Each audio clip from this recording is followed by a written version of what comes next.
will get attention this time. March 31st, 2025 is when the whole procedure finishes. You won't need cash anymore. You won't even need your smartphone anymore. You will be paying with your face. The next 5 years are going to see a complete restructuring of this entire social system, and it's going to be worldwide. There's no countries that are going to escape from this. It's the entire world is going to go through this change, folks. Well, they're really pushing the second wave. They're bringing in mandatory face masks in Victoria now. They're saying the second wave is going to be tougher to deal with, of course, than the first wave. But this is just the beginning, folks. It's not going to go away. I said that months ago. This is not going to go away. They're going to release the lockdown a little bit, and then they're going to ramp it up even more. People think that, this is just a temporary thing. No, it's not. They'll find ways of extending it, but they've got to do it in ways that the people are going to go along with. So they've got to do it gradually like this, and they've got to do it under the guise of this. It's the only way they can really get away with it. It's the only way they can get people to buy into it. It's all very well for us to be pushing back, but if we don't wake up the people around us, they're going to drag us into it, whether we want to go into it or not.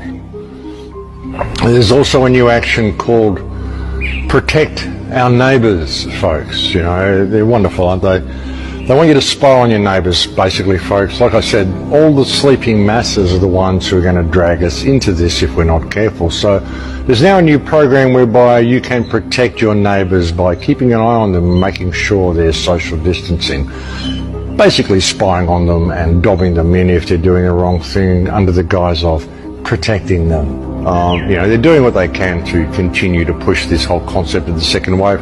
Of course, the more people they test, then the more people are going to test positive because they're just testing for RNA viruses and genetic material. And, the people that are testing, the people that they're labeling as dying from are not even deaths. And there's a lot of people speaking out about this now as well. And this is happening everywhere. It isn't just in the UK. It's happening in the United States. It's happening in Australia. All deaths are basically being labelled as deaths now, whether they are or not. All you have to do is test positive for this genetic material in your body, and they'll save you. And it doesn't matter if you get hit by a truck. They'll still put you down as a death simply because you tested positive for this genetic material at some stage, and they don't even know if the genetic material you tested positive for is actually, because there's never been a Koch's postulate done.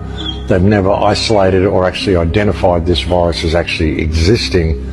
So the whole thing's just a big scam, folks. But, that's why they're getting their second wave, because they're pushing this testing. They're making the testing mandatory. And anybody they test is pretty well going to come up positive. I mean, if a pawpaw can come up positive, if engine oil can come up positive, if you can send tests in that haven't even had anybody's, sample put on them and they still come back positive, then pretty well anybody and anything is going to test positive, folks. Most people have had a flu vaccine will test positive. So that's how they're getting their second wave. It's just media driven. There is no second wave because there wasn't a first wave. There is no, folks. It's a complete scam. It's all about crashing the world economic system.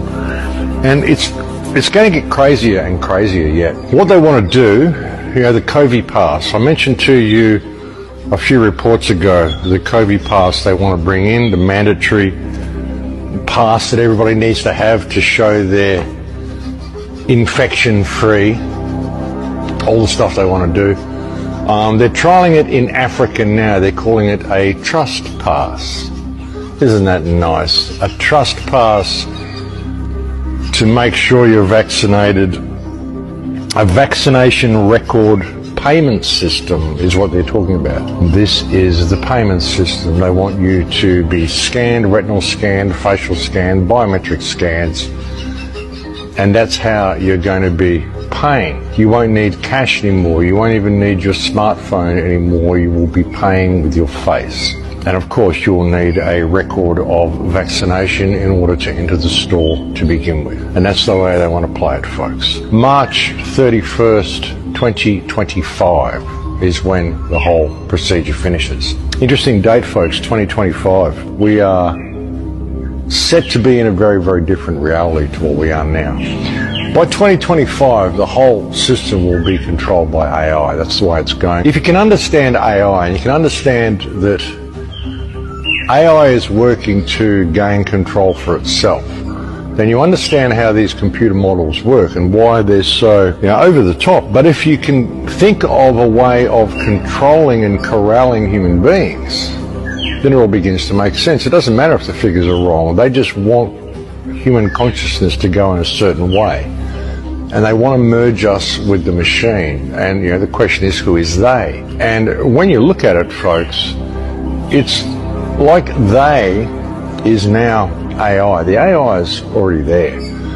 We're waiting for artificial intelligence to emerge, but really it's already emerged, folks. It's already there online. Artificial intelligence is already a reality. We're just not looking at things the right way. And what it's doing is it's basically creating a system whereby we are going to be completely dependent upon artificial intelligence in order to survive, in order to perform everyday activities, even going outside and purchasing a meal. You're going to need the whole thing controlled by artificial intelligence to be able to move through that reality, through the new world they're creating. The politicians, well, I don't even think the politicians know exactly what they're doing. I think too many people who've been involved in setting this up really bargained for what they were going to be getting. But it's going to get crazier and crazier yet.